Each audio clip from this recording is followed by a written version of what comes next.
আসসালামাইকুম আমার কৃষক বন্ধুরা যে যেখান থেকে আমার ভিডিও দেখতেছেন তাদের আন্তরিক ভালোবাসা। তা আজকে চলে আসলাম আমাদের যে জামশাপুরের মাঠ। আমরা বলছিলাম 200 পাখির উপরে আমরা মুরকাটা পিস চাষ করি, তারপরে দেখেন আমাদের মুরকাটার পিস অনেক কম আছে উঠছে। তা আমরা এক কৃষক ভাইয়ের সাথে একটু কথা বলি।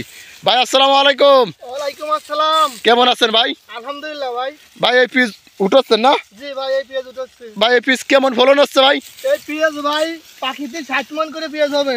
পাখিতে 60 মণ করে পেঁয়াজ হবে ভাই। 60 মণ মানে শতাংশে কয় মণ করে হবে? শতাংশে 3 মণ করে পেঁয়াজ হবে ভাই। শতাংশে 3 মণ করে পেঁয়াজ হবে। পেঁয়াজ হবে না? এই পেঁয়াজের দাম 3 মণ পেঁয়াজ হবে, কিন্তু এক মণের দাম 1000 টাকা মণ।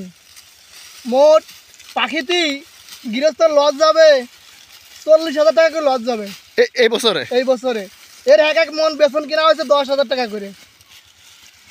এক পাখিতে 7 মণ করে বেতন লাগছে। বেতন লাগছে 7 মণ। 7 মণ 7 মণ খরচ কেমন? 7 মণে কলম 10,000 টাকা করে মণ। মানে সার ওষুধ দিয়ে লাখটার উপরে খরচ হয়েছে। হ্যাঁ 1 লাখ টাকার উপরে খরচ। 1 লাখটার উপরে খরচ। বাংলা ডিআইবি তো 50 টাকা কেজি। হ্যাঁ 50 টাকা কেজি। বাংলা ডিআইবি 50 টাকা কেজি। জি জি। দেন এই যে সারের ওষুধের দাম বাড়তেই থাকে। আর আমরা যারা চাষ করি কৃষক, এর পিজের দাম দিন যাচ্ছে ডাউন হচ্ছে। মানে এরে মাইরে ফেলা দেওয়ার জন্য প্রস্তুত নিয়েছেন যে সরকার অন গতিতে আছেন নাকি? জি জি।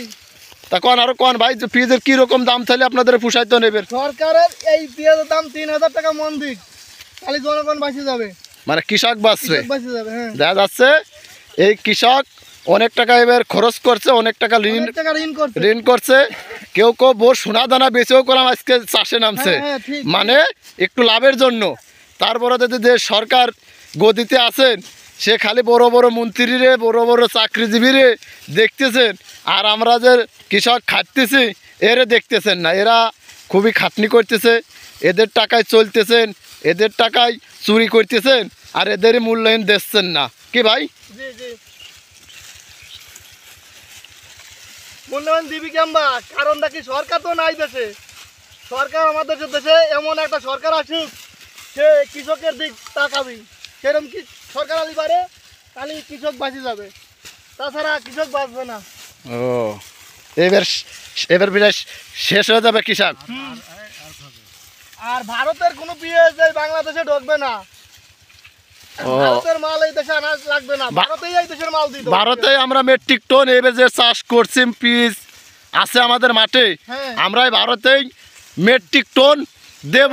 পেঁয়াজ দিয়ে দেবো। ক্যামেরাটা তো ধরা দেখেন আমার মাঠে এই পেঁয়াজ, এই পেঁয়াজই দিয়ে দেবো, তো ভারতে দিয়ে দেবো। এই পিএজি ভারতে দেবো কলাম। আপনারা যারা আমাদের চাকরিজীবী বড় বড় ভাই মন্ত্রীরা যারা আছেন তারা একটু কৃষকদের পক্ষে থাকবেন, আর কৃষকদের একটু সার ওষুধ এগুলোর দাম একটু নিয়ন্ত্রণ করেন।